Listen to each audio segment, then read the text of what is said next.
Днес ще упражним по слято и разделно писане.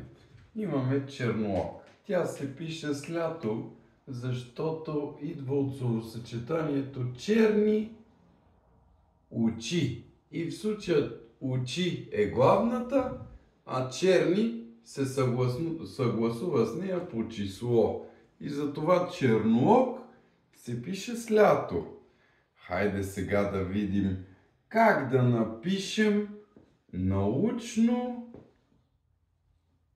практически.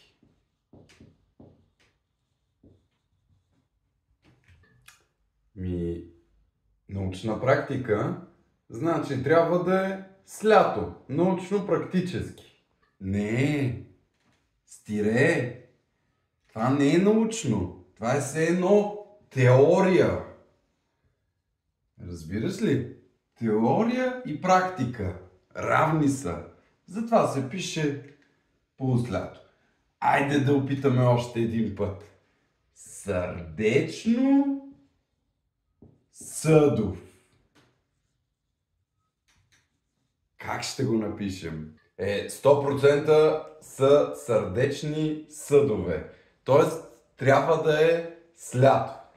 Не, стире, защото сърдечно съдов хирург, това е съд, той е хирург както на сърцето, така и на кръвоносните съдове.